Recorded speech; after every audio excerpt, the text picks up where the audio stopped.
Hello, hello, hello. We are so excited to have you here with us for OCD Awareness Week as we kick off an awesome week filled with all sorts of activities that relate to community and connection and recovery on this road to recovery journey that we're going on together for Awareness Week. And we're really excited to kick off right now with some story time. We're going to be sharing stories with some awesome authors from our OCD community. You'll see some different folks popping on throughout our time together, and it'll be really special. So we're going to go ahead and dive right in. I'm going to give a few disclaimers, and then we're going to get started with the fun. So this live stream is educational and is not intended to replace therapy. For treatment-related questions, please work with your provider or contact a local clinician. You can use the IOCDF's online resource directory at iocdf.org/find-help to locate a trained clinician near you. The International OCD Foundation is not a crisis hotline. If you are in crisis or you're ever feeling suicidal or unsafe, please go to your local emergency room or call 911 or 988, the Suicide and Crisis Lifeline, by dialing 988. You can also access online at www.988lifeline.org. We want to create as safe a space as possible and be kind and respectful of everyone, especially today with story time as we kick off Awareness Week. At the end of the day, this is all about supporting one another, but also want to note that as you share in the chat that this is being broadcast on several social media platforms and is being recorded. So we just want to be kind and respectful to everyone. We're going to go ahead and start the fun and jump in. I realized that I forgot to introduce myself today because I am so incredibly excited. So I'm Katie O'Dunne. For anyone that I don't know, I am a lead advocate with the IOCDF and work on all things at the intersection of faith and OCD, helping folks to know that those two things do not have to be mutually exclusive and that evidence-based treatment very much can be life-saving. Excited to be here with some more awesome folks today. So I'm going to start with actually introducing Molly, who is going to be sharing our first story, Practice Being Brave. So Molly is the mother of a child with OCD and author of the children's book, Practice Being Brave, Owning My OCD. Parenting a child with OCD has taught her about the importance of the OCD community, as nobody should have to face the challenges of OCD alone. Molly hopes that sharing her family's stories will help raise OCD awareness and provide help and hope to those little ones who are fighting this ugly monster. So we are so excited to have you, Molly. This really resonates with me because I still, as someone in my 30s with OCD, call OCD my monster and have this big vision of what that looks like. And I'm so excited to hear you share a little more about that for our little ones, but also for all of us today. So I'll turn it over to you. Great. Thank you. Thanks for having us. The book we wrote is called Practice Being Brave, Owning My OCD. We have a almost 15-year-old daughter that was diagnosed when she was 6. So this was a little bit of her story that we wanted to share.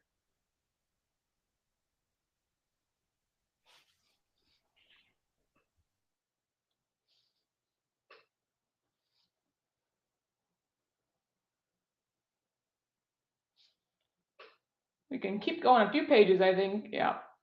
One more. There we go. Hi, my name is CJ and I am 10 years old. I am a sporty, spunky girl who likes to play basketball, field hockey, and the piano. I enjoy being outside and riding my bike. My heart melts for all animals. Baby snakes, chickens, chipmunks, cats, dogs, toads, you name it, and I will love it. My all-time favorite things to do are ride horses and help care for the animals at the barn. There's a special part of me I would like to tell you about. I have obsessive compulsive disorder. To make it simple, I call it OCD. A doctor determined I have OCD when I was 6. At times it can be challenging, but I now know what to do to help make it better. I have to practice being brave. When I was 5 and riding in the car, anytime I touched the seat, I would feel like I had scratched it. This thought made me feel I was doing something wrong and would make me worry. In my heart, I knew I was being good, so this would cause me anxiety. Anxiety is how your body responds to your worries. For me, I feel sweaty and get butterflies in my stomach.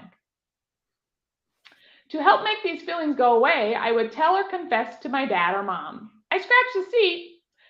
At first, this would make me feel better, but then I felt the urge to touch the seat and repeat the process. "Mom, I scratched the seat. Dad, I scratched the seat." At that time, neither my parents nor I knew I had OCD, so it was confusing and annoying for all of us, especially for my brother.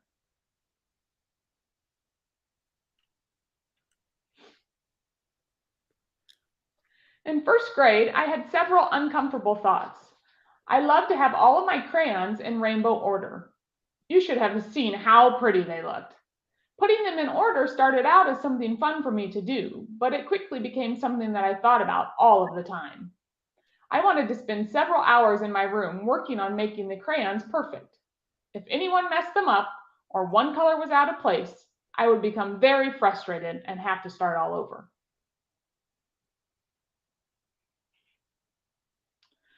Another challenge was counting and keeping track of numbers. At school, when we were asked to go to the carpet for reading time, I would keep track of how many times I crossed my legs. I know it sounds silly, but I needed to make sure I crossed my legs the exact same number of times on both sides. If I moved my right leg over the left, then I needed to make sure I crossed my left leg over my right. I would even count in my head to make sure the numbers matched. This caused me to have a hard time focusing at school because all I was thinking about were my legs. I started having more and more of these uneasy thoughts. I didn't really understand what was going on, but I knew it made me feel horrible. I was secretly having a really hard time. One night, when a friend came over for pizza, I couldn't stop thinking about organizing my crayons. I started to get very anxious and I had a bad headache. I had to send my friend home early and my mom realized something was wrong. I cried and cried to my mom and told her what had been going on in my head. I am so happy I did. My parents knew it was important to get some help, and within a few weeks, we were able to visit Dr. Bree. Dr. Bree specialized in working with children who have OCD. Many people would call her a therapist or a counselor. To me, she was a helper. We took a visit to her office and I got to talk about my thoughts, play games, and even eat some candy. I must admit, I was a little nervous to go, but I quickly found out she understood these thoughts that were bothering me. Dr. Bree told me I had obsessive compulsive disorder. She explained to me how it works and shared some important information.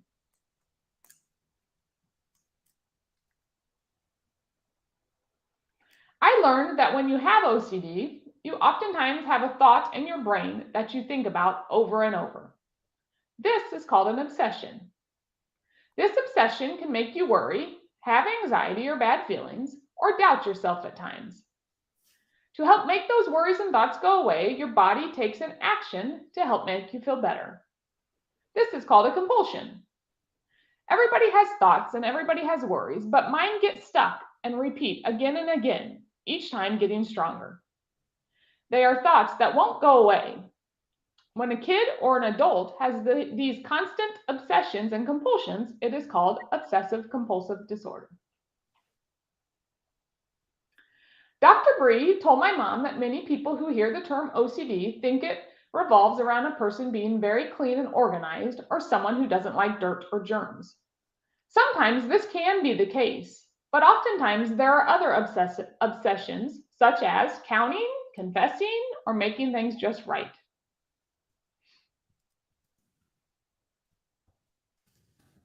One fun thing Dr. Bree shared with me was that other kids have this too. It felt good to know I wasn't alone. Roughly 1 in 200 kids have OCD, so a few kids in my school have it too. It was nice to hear that other kids knew how these obsessive thoughts made me feel. With all of Dr. Bree's knowledge, kindness, and help, we decided it was important to come visit her once a week to start working on making my OCD better. The very first thing we did was name my OCD. Did you know giving your OCD a nickname can help make it better? My OCD nickname is Mr. Pickle. It is really important and fun to do this. Giving it a nickname helps me remember these are not my own thoughts. They are my OCD thoughts or Mr. Pickle's thoughts. At times, it can be hard to tell the difference between the two, but I am learning how to only listen to my own thoughts. We then made a list of everything that was bothering me and put them in order from least to greatest. First, we worked on the OCD thought that was the least stressful, eventually working up to the hardest one that caused the most worries.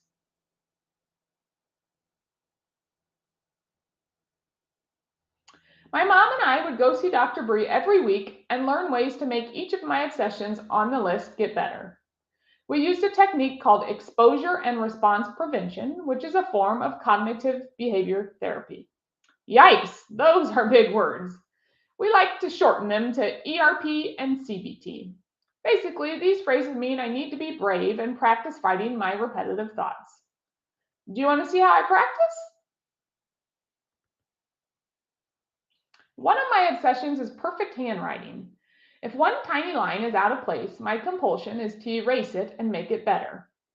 In first grade, when I would write, I erased certain letters at least 20 times. Mr. Pickle would insist over and over, "That's not perfect." It caused me a lot of anxiety, and it also caused me to fall behind in my schoolwork. Luckily, Dr. Bree had a solution. First, I had to try not to erase so much. The goal was to keep it under 10 times. I practiced a little in Dr. Bree's office and then later at home. This task was pretty easy for me to do. After that, Dr. Bree gave me a new goal. I was to write sloppily and even make letters wrong on purpose. To many kids, this would sound like fun, but that is when my body really started to get anxious. My OCD insisted I needed to erase more and make those letters better. I struggled to ignore Mr. Pickle's thoughts. To help me reach my new goal, my parents and Dr. Bree decided making a reward system would help encourage me. I would get a little prize or reward anytime I would write without erasing. After about 2 weeks of practicing, I finally felt worry-free about my writing. My obsession with my neat writing was gone. The general process of ERP is to practice and slowly make improvements. Even with small little steps, you start moving in the right direction. Those little steps grow into big steps, and the obsessions and compulsions tend to go away. They may come back sometimes, but if you practice right away, they are easy to fix. This is true for new obsessions too. The longer you wait, the harder they are to make go away. Make a plan with your parents or a helper and work together. You will be so proud of yourself for being brave enough to conquer your OCD. I worked with Dr. Bree every week for 3 months and then once a month for about a year. A lot of my obsessions got better, but I still was struggling with certain ones. My parents, Dr. Bree, and I decided it would help if I started taking some medicine too. The combination of both my practicing and my medicine really helped me feel better. I now go see my doctor about every 6 weeks unless I need to go more.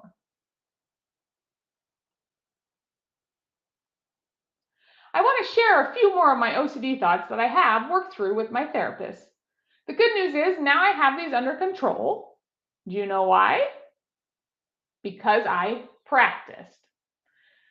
So in the picture there, I'm just going to comment on a few of them. It says one of my daughter's OCD thought was forcing myself to eat everything on my plate.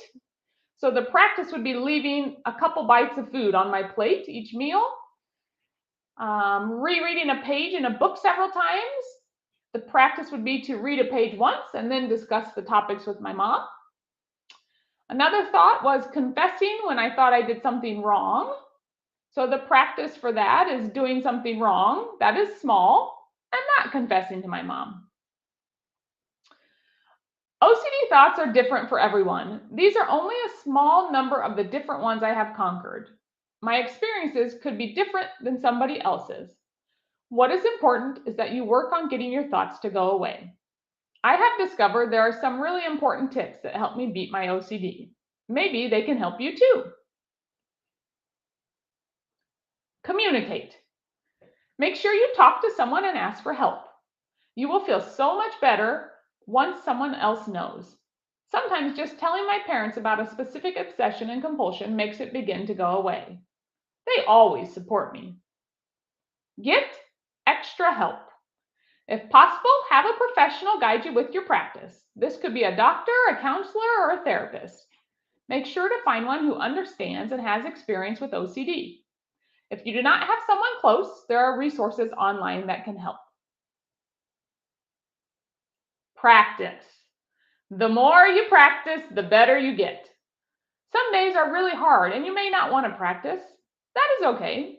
Give yourself a break, but get back to practicing the very next day. Even if it is a small start, it will help. I promise, with practice, you will get better. Be active. I am active by walking, riding my bike, going on a hike, jumping on the trampoline, playing basketball, working with animals. The more I can do these fun things, the better I feel. Read. Sometimes my mind is going around and around that OCD circle between my obsessions and compulsions. If I can find a good book to read, it keeps my mind busy and helps me to relax. Get good sleep. Make sure you get plenty of sleep. I found out my OCD thoughts are stronger and harder to beat when I am tired or sick.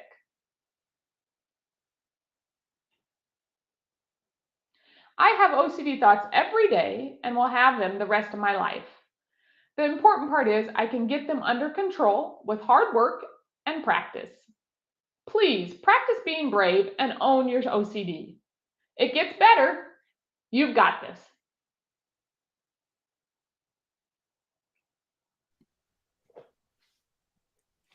Thank you very much. That's practice being brave. Thank you so much, Molly.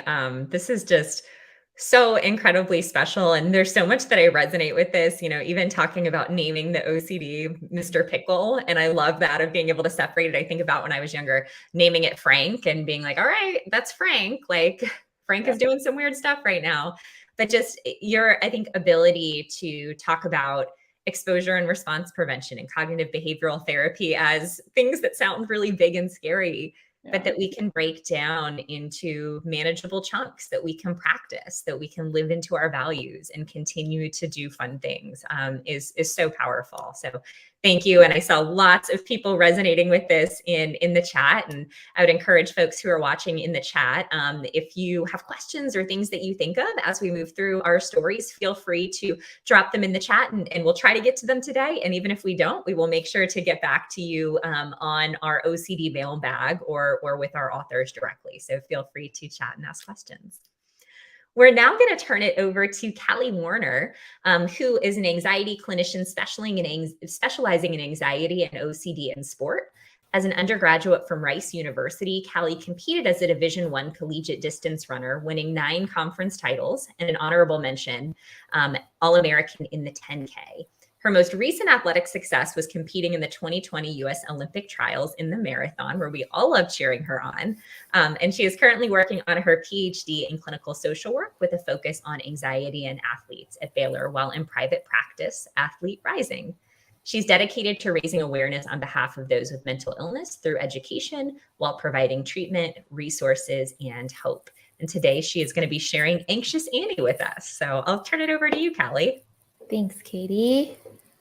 All right. So I'm going to go ahead and start off with just the cover page, Anxious Annie. And we have a little sneak peek of why I wrote this book. I'm a distance runner that struggled with lots of anxiety, and I ran at Rice University. So I dedicated this book to everyone that believed in me when I was struggling with my own OCD and didn't believe in myself. Here we go. Annie loves to run and is known for being fast. She runs every race with all her heart, as if it were her last. Racing was not always as easy as Annie as it is today, as easy for Annie as it is today. Her fear and anxiety held her back, making her dread race day. Annie's anxiety began when she had to race against more kids than ever before. She felt so afraid and said she did not want to run anymore. Annie put so much pressure on herself to be the very best. Her fear was that if someone passed her, others might love her less. Since Annie thought she was only liked for her accomplishments, her anxiety continued to worsen. What Annie did not know was that everyone loved her for who she was as a person. Annie stopped doing what she loved because she did not want to lose. So Coach Dana sat her down and gave her some very helpful news. Coach Dana said, "You only lose in life when you stop doing what you love most. Whether you win or lose, the people that care about you will continue to stay close. Your loved ones are proud of you for who you are and not what you do. And if you can do the best you can, you should be proud of yourself too." Annie gathered up all her courage and decided to lace up her shoes. She told herself with a new mindset, "If I give my best effort, I have nothing to lose." Annie lined up at the starting line with excitement instead of fear. The announcer yelled, "Ready, set, go!" And Annie took off, listening to the crowd cheer. The race was fun for Annie because she had a better mindset. She knew that she would do her best, but that it was impossible to be perfect. Every step that Annie took was a step for her to be proud of. She smiled when she thought of her strength, and her heart filled with self-love. Annie crossed the finish line with her fastest time yet.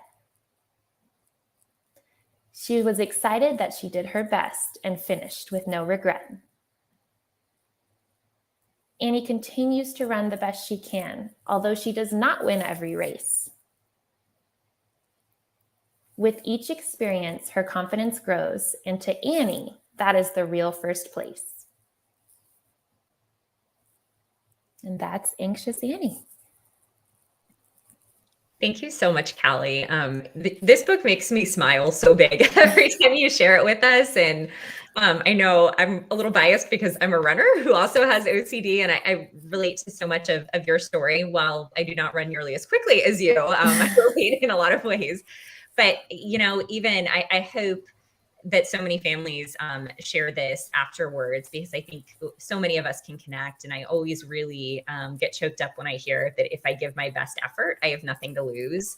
And so many of us, I know, try to be perfect or feel like we're not enough. And even for me, I'm thinking about an ultra I have in 3 weeks that I don't feel ready for, that I don't feel like I'm going to do quote unquote good enough. And so I just want you to hear that for me, this was what I needed to hear today. And I hope it was for many others too. So Thanks, Katie. I appreciate it. Absolutely. Now we are going to turn over to Toby Kinberg, who is a high school junior at Brentwood School in LA. He enjoys watching and playing basketball, playing piano, listening to music, and spending time with his family and friends. He's here today to share from the children's book he wrote during the depths of the pandemic, when mental health was especially at risk. And he's very excited to be here with everyone. I'll also say he did an amazing job as our keynote at the conference in Denver. And it's just such an honor to have you here, Toby. So I'll turn it over to you. Thank you very much. Let me figure out this presenting.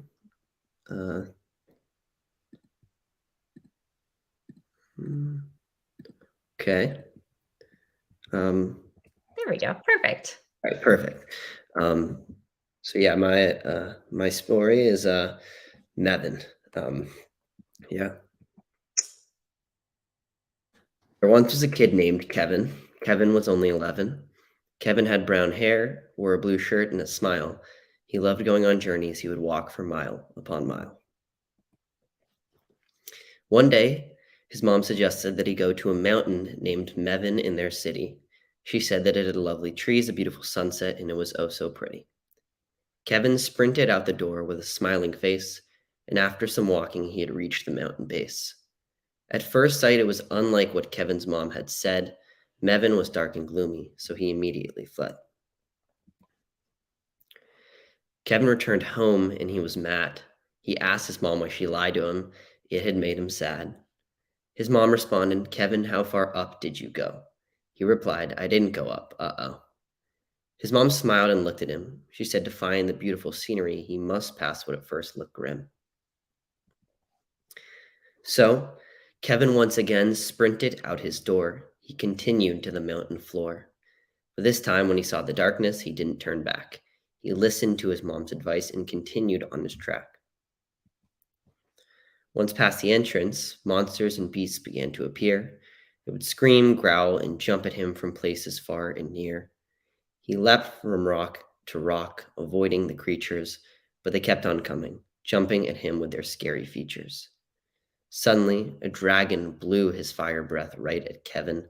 After escaping it only barely, he started to wonder if this really led to a heaven. He wanted to return and end his climb, but something in him said to push through this time. So he continued to climb, jump, and run. At each new level, he was challenged by beasts that held no fun.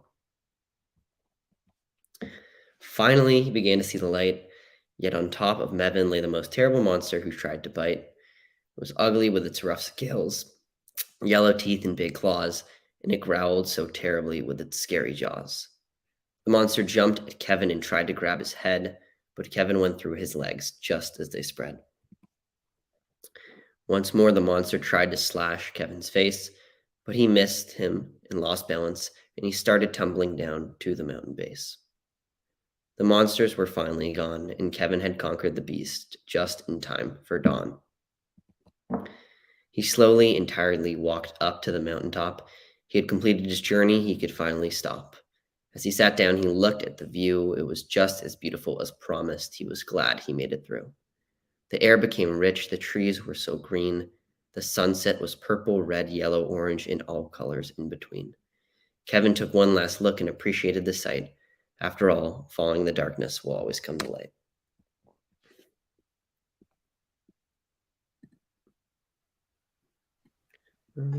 Thank you so much, Toby.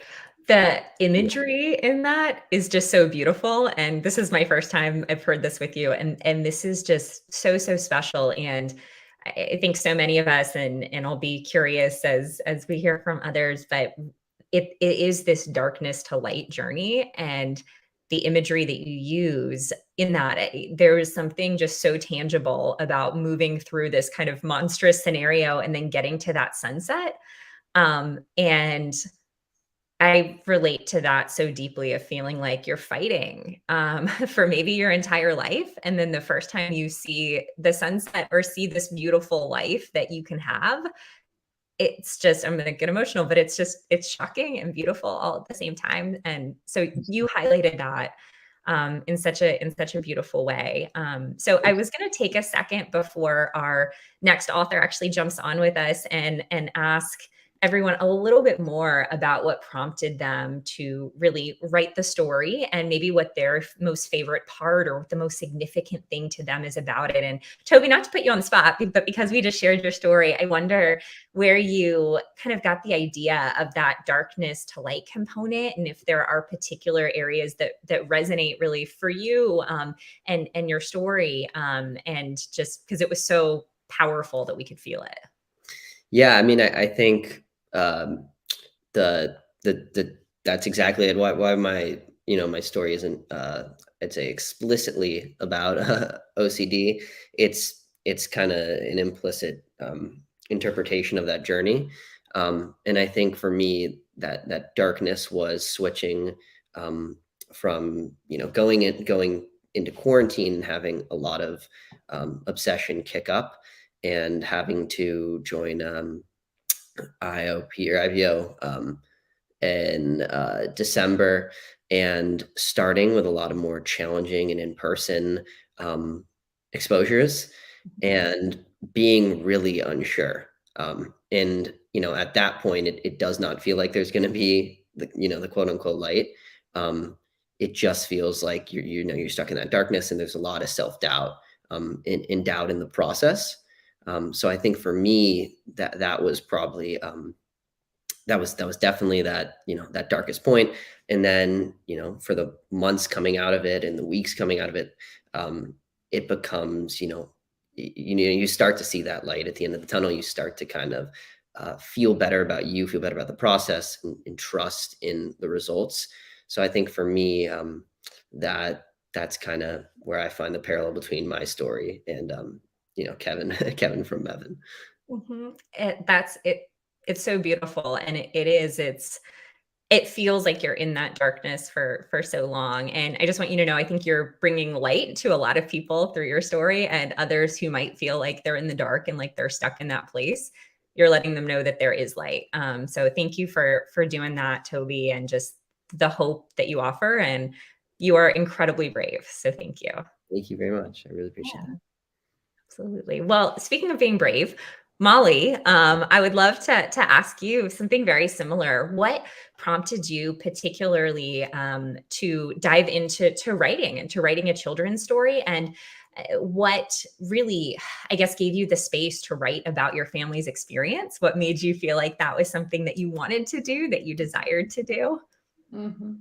I always giggle when people ask me about writing, because I'm a math major. I have a master's in math, and I am not a writer. But our experience made me want to write something so other people could be a part of it and understand, and if they needed the help and support as well. But like I mentioned earlier, our daughter was diagnosed at 6, and for the first couple years, we didn't have a lot of resources. We hadn't heard much about IOCDF. We hadn't heard much about books. So we just started diving in, and we found a lot of books for adults, but we didn't find a lot of books for kids. There were a few that specifically were about OCD. And so at that point, we always said at some point we want to write one so a kid can have a book in their hand. It's pretty special. And it took us 3 or 4 years to really understand OCD and go through our journey. And then when Cali was, I don't know, 9 or 10, that's when we decided to write the book. We felt comfortable enough that we knew enough information and that we could share our story that could be helpful. And so we decided to write the book. So I did write it, but I had help with my husband. I had help from my daughter as well. But it was pretty important to us. We didn't want other people to feel alone as well. We felt pretty alone. And so if we could share our story and help another little kid with OCD, or help another family with OCD, or even just have someone that doesn't know anything about OCD, just learn a little bit about it. For instance, if a teacher has it in a classroom, that was our goal on that. Thank you, Molly. And what a beautiful thing that it was kind of a labor of love with your family, because I know we talk about a lot on these streams that OCD is very much a family disorder, that we are all navigating that OCD together. And sometimes whoever the family member is who has OCD, I know my family would definitely say this, that sometimes they felt like they were maybe talking to OCD and not me. And how do you have those conversations, and how do you support your loved one? And I think it's such an act of support for you to tangibly, as a family, say, hey, we want to help other families. We want to help other kids know they're not alone. Especially as a young person, when it's so scary and there are all of these big words and it just feels like this impossible experience. Yeah. So thank you. Thank you so much, Molly. And Cali, what I know you well enough that I know you for a long time wanted to write a children's story. And this was, I know, also kind of a pandemic project for you, I believe, but I wonder what really pushed you to write this particular story? And are there ways that Annie is like you? Yeah, so I think initially I wanted to write the story because I also struggled from a very young age, like the other Cali that we are mentioning here, probably around 4, but I wasn't diagnosed until I was 21. And so there were lots of times I was struggling in silence and felt like if I named it, people would think something was wrong with me because I couldn't name it myself. I didn't know what OCD was. And so I was hoping to give other kids the appropriate words, because once I got those at age 21, I felt so much less alone. But I had wished that I didn't take that long to get there. And so another initial big push was the aspect of starting my PhD program. I felt like, well, I'm not going to have the time to get this done afterwards, and I'd rather do it now, especially we saw the increase in anxiety-related disorders for kiddos when they went virtual for such a long time. And so I thought, what a better time to do it. So that kind of put the fire to the belt. Thank you so much, Callie. And I think it's really neat, again, your connection to Molly, even just with the names, that you're able to put this story out for other young Callies like Molly's Callie. And just what a beautiful thing. So thank you. Well, we are now going to hear from our last author of Storytime today to kick off IOCDF OCD Awareness Week. And we're really excited to hear today from Brian Wray.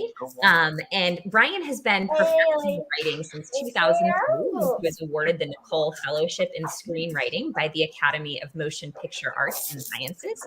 Since then, he's written for Walt Disney Studios and has earned a variety of television producing credits.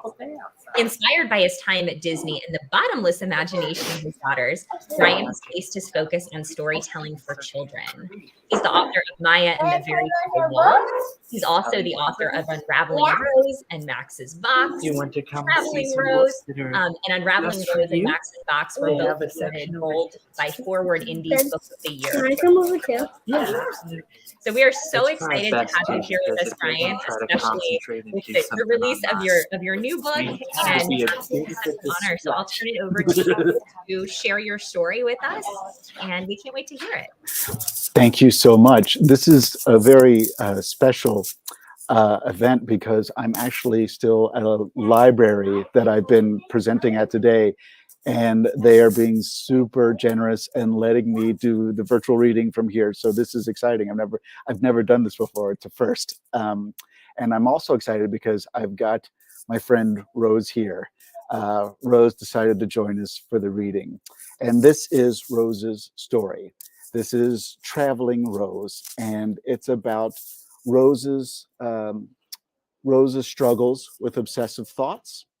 She's about to go on her first big trip, and we're going to find out what happens to Rose. And afterwards, I'd be happy to answer any questions you have about the story or about Rose. So if you're ready, I'll go ahead and get started. Thanks, Ross. Okay, so this is Traveling Rose. And then Rose was up with the sun every morning. After making the bed, Rose always checked her special to-do list taped beside the bookshelf. Rose felt better if she knew what to expect. Her worry thoughts were quieter then.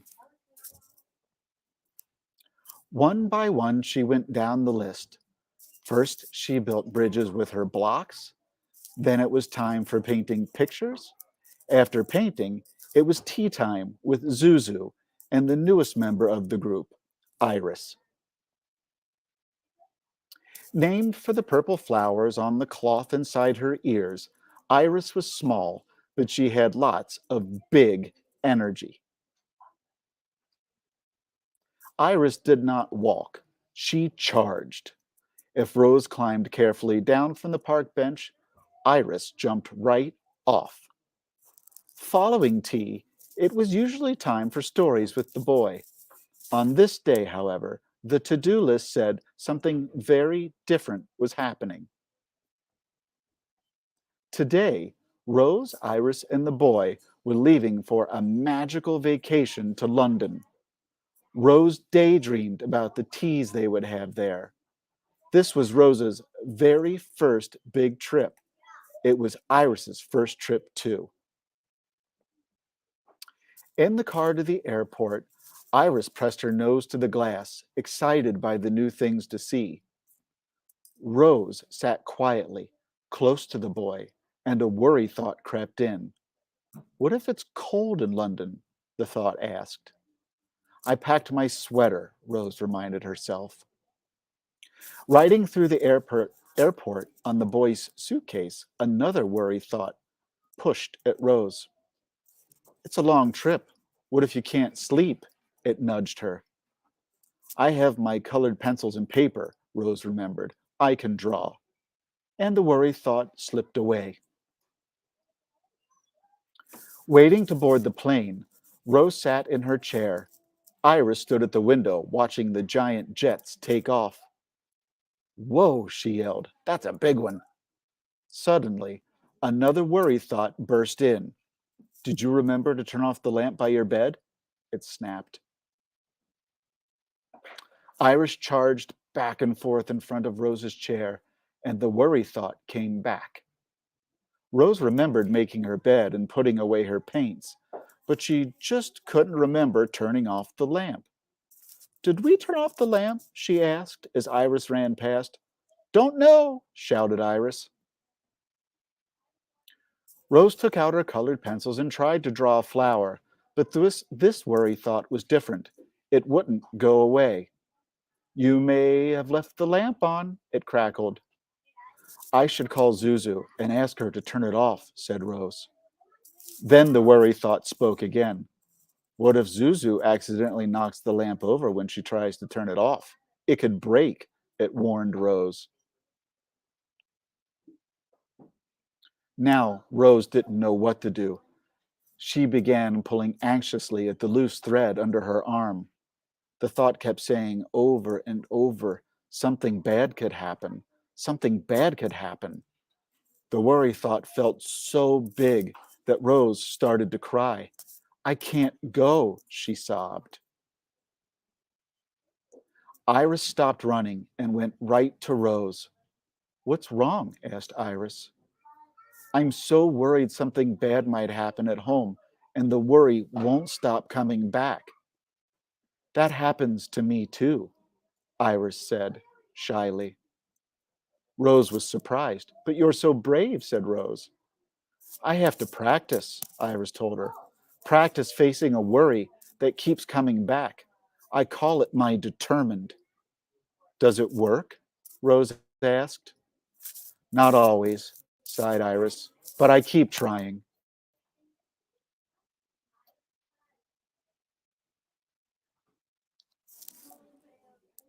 Next page. Iris put out her hand. Will you come have tea with me? Rose took a deep breath and found her own determined. Yes, she said. She took Iris's hand and stepped onto the plane. In London, Rose took morning walks along the river, saw beautiful flowers at the museum, and had the tastiest tea time with Iris and the boy. There were moments when worry thoughts pushed their way in, but Rose practiced her determined and told them to be quiet. Just as Iris said, sometimes it worked and sometimes it didn't. When Rose was home again, she carefully taped photos from their trip next to her to-do list. The pictures reminded her that the world was wide with possibilities.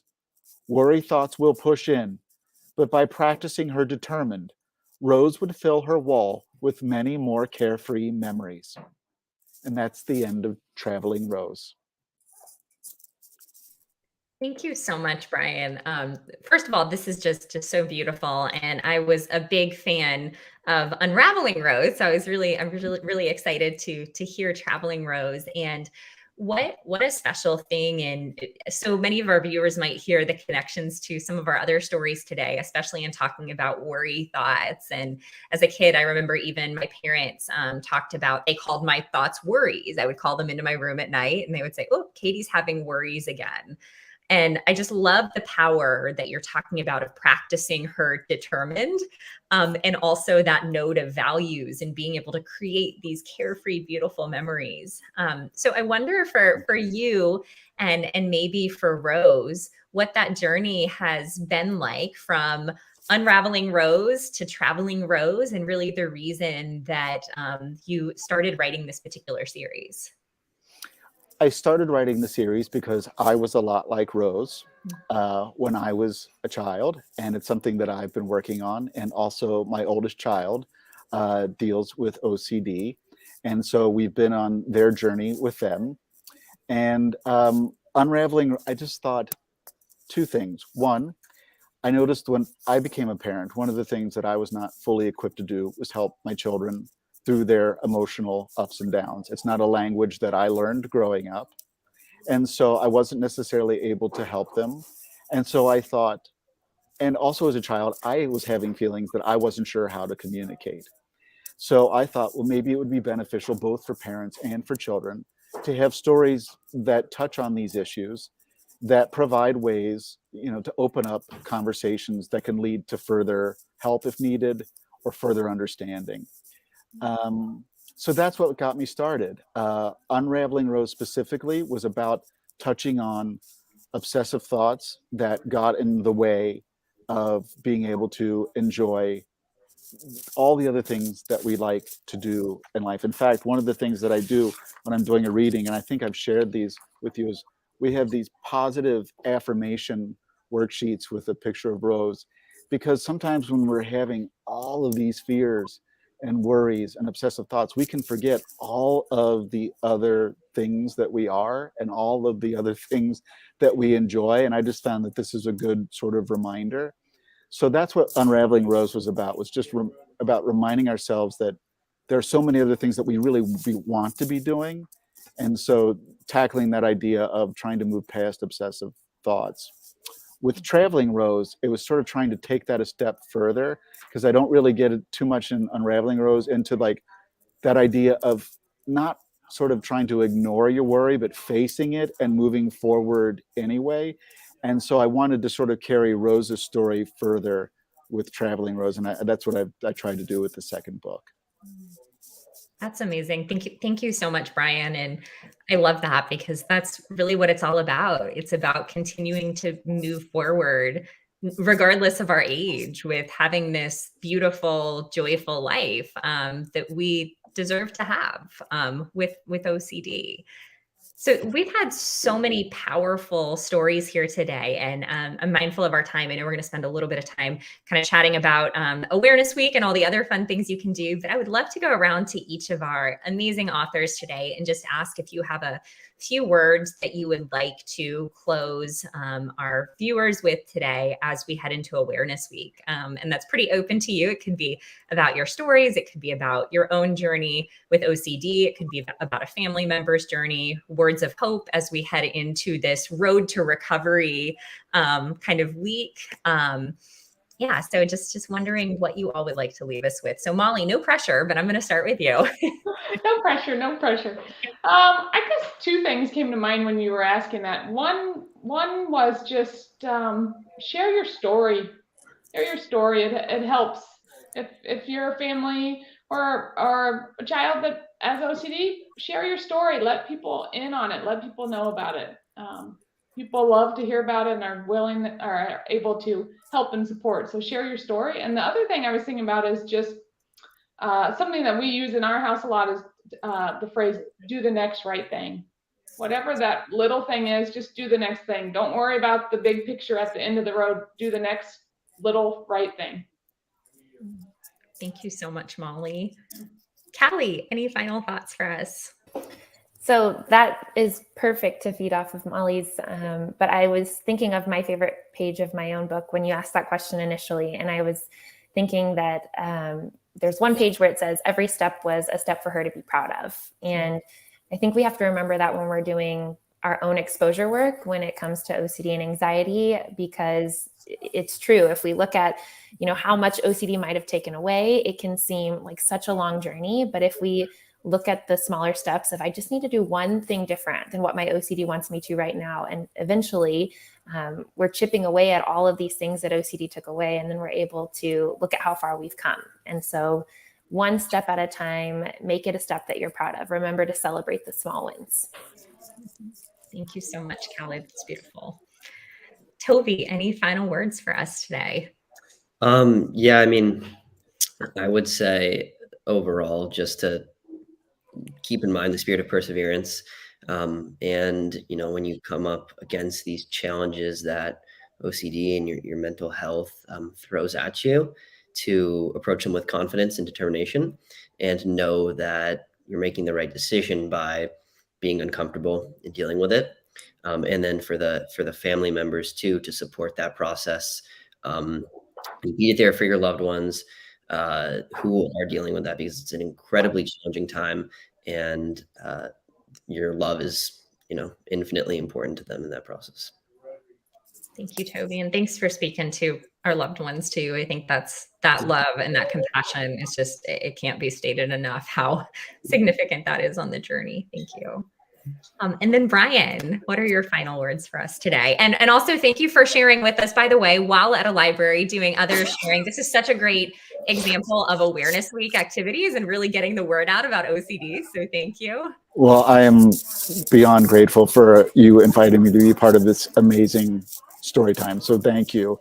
And I would just say that wherever you are in your journey, if it's at the very beginning or wherever you are in the process, you're not alone.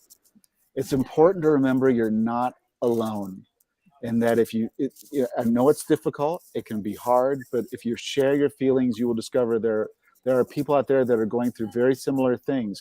And to have that support is really important I think on every step of the journey. And one thing I tried to do also with Traveling Rose is the introduction of Iris, the new character who Rose wouldn't think understood at all, but it turned out Iris did understand. When she spoke up, Iris did understand. There is help out there. There are people that are with you and who can be there with you on this journey, to build on what Toby said, especially, your loved ones, and, talk with your teachers at school, your classmates, just be open about what's happening. And I think you'll find there's a lot of people who will be behind you on your journey. Thank you, Brian. It's such a powerful thing, and it really does feel in those moments like we're alone. And I always share on these streams, even 4 or so years ago for me, I thought I was the only one. I thought no one would understand. I thought that I could never get better. I thought that I could never be advocating, that mine would be different. And you connect with this community and you start sharing your story and you realize, one, I can get better through evidence-based treatment. I can enjoy my life with OCD, but also there are people that understand, and we can do this thing together. We can advocate together. We can raise awareness. And that's what OCD Awareness Week is all about. And you all have just done such a great job of kicking us off with that. I know Fran put some additional worksheets from Brian in our comments. They can also be found on the IOCDF website. If you are interested in everything that we did today, you also might want to check out our anxiety in the classroom resources. We have wonderful resources for kids, for families, for educators. But we also want to just let you know that there are so many additional components that you can plug into this week for OCD Awareness Week. So really, if you want to continue with the party right after this at 4 p.m., there is Fight Your Monster Yoga actually happening on YouTube with Krista Reed, one of our awesome clinicians and advocates. So I would highly encourage you to check that out. And another one that's coming up really quickly is tomorrow at 7 p.m. Eastern. You can join National Advocate Ethan Smith, my fiance. So I'm partial to folks joining this because I tend to think he's pretty cool. He's going to have a special community conversations live stream for OCD Awareness Week with lots of fun prizes and surprises for viewers. Fran behind the scenes is also scrolling through all of our awesome daily events. You can see that we had our stream right now. We are moving into Fight Your Monster with yoga. We are going to have an Unstuck movie day where you can actually check that out. Or I guess yes, we're having an Unstuck movie day. And then Monday's focus is diagnosis, where we're going to be having community conversations with Ethan Smith. Tuesday, our focus is going to be treatment, where we're going to have some expert fireside chats.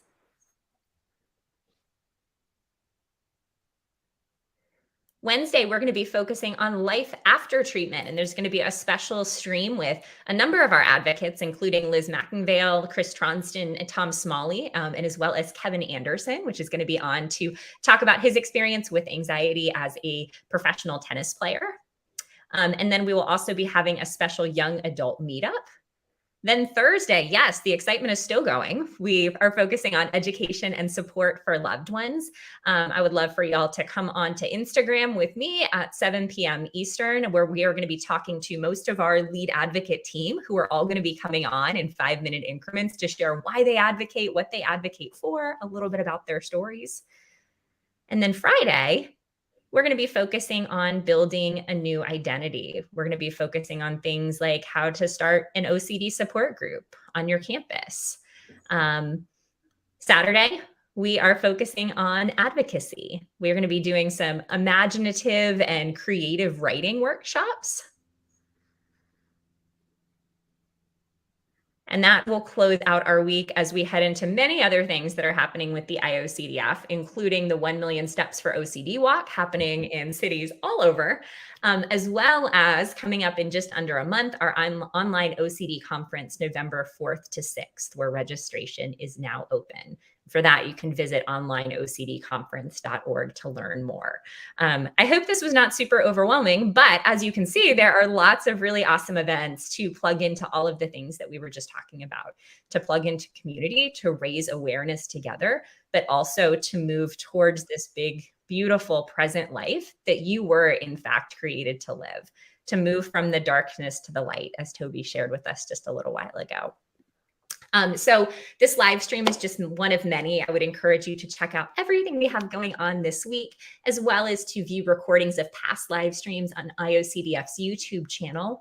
We are so thankful that you are here. We are thankful for the IOCDF, for Fran behind the scenes, and for all of our authors today, but especially for all of you who are here, who are watching, who are engaging, and who are advocating as a part of this community. So we're thankful for you. Happy OCD Awareness Week, and we will see you soon.